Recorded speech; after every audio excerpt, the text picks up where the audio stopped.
Welcome to the Ideal Referral Guide.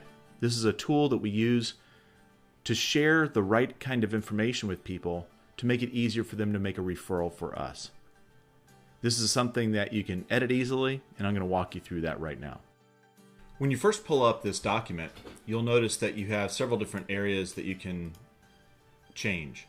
So if we wanted to change the text in here, if you want to change the About Me section, about my company, things like that.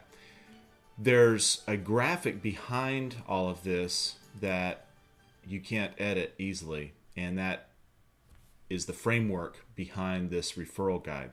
What you want to do is just go ahead and double click. You can go in here and edit this content. What I would suggest that you do is just edit each block of text individually, because if you select this whole range and edit it, you're going to lose this kind of information about contact positions, company size, and so forth. So just edit each individual block like this as you go along. So if you wanted to say my ideal is 10 to 20 employees, something like that. And then you can make those changes. The only strange thing on here to edit is really this picture. And that's because I have a frame around it. What you want to do is select that, and you're actually selecting the frame, hit Control-C or Command-C to copy, and hit Delete. You'll want to click on the image, right-click, hit Change Picture, and once you do that, then hit Control-V to place it back. That's a weird thing to do, I understand. The other image to change is this one here. Again, select the frame, hit Control-C, hit Delete, right-click to change the picture. Once you do that, hit Control-V, and you're good to go. Sometimes when you paste that frame, you may need to hold down the Command or Control button and use your arrow keys to move that frame like that. Okay? Other than that, every text block in here you can change. So let's walk through the guide. You have the Ideal Referral Guide that's fixed in there. You can change the date of this referral guide so that as you change your goals and some of the things that you offer, you can just update that date and people will know that this is the most recent version. Change your name and your title, put your company logo in there, and your tagline for what you do.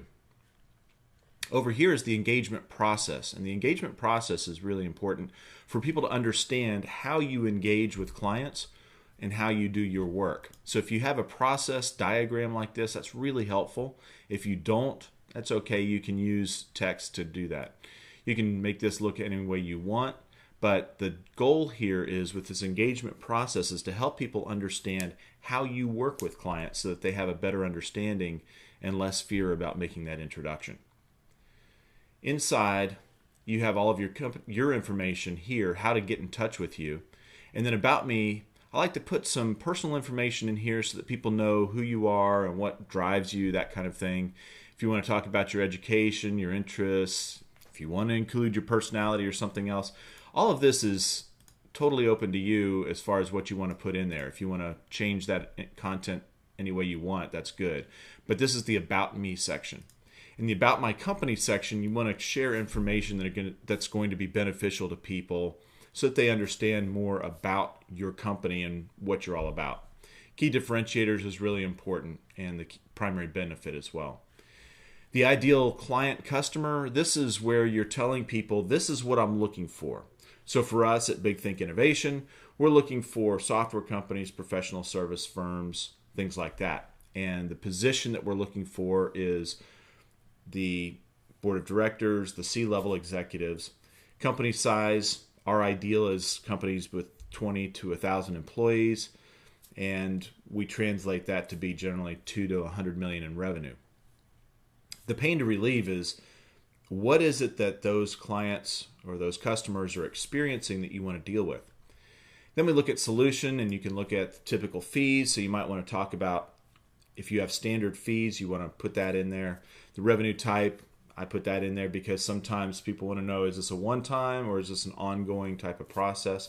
For us at Big Think Innovation, we have both types. Measurable impact, what is it that they can expect that the client will receive when they work with you? And then a good benefit case would be kind of a case study of what you've done in the past. Your specific target accounts, this is where you're looking at the type of companies. You may actually want to specify, I'm wanting to connect with IBM, or I'm wanting to connect with a particular company in there. And that's really helpful for people to know how to refer business to you. Because then if you say, I want to connect with IBM, and they have those connections, they can make those much easier. The key questions, you want to have 2 or 3 questions in here that people can ask their potential referral. And the things like, for us, are you generating the amount of revenue you want? And a lot of people would say no. Okay, great. Are you open to new ways to increase that revenue? And if they say yes, then say, great, I'd like to introduce you to somebody that I think will help you with that. Thank you for buying the referral guide. We hope it drives a lot more referrals to your business.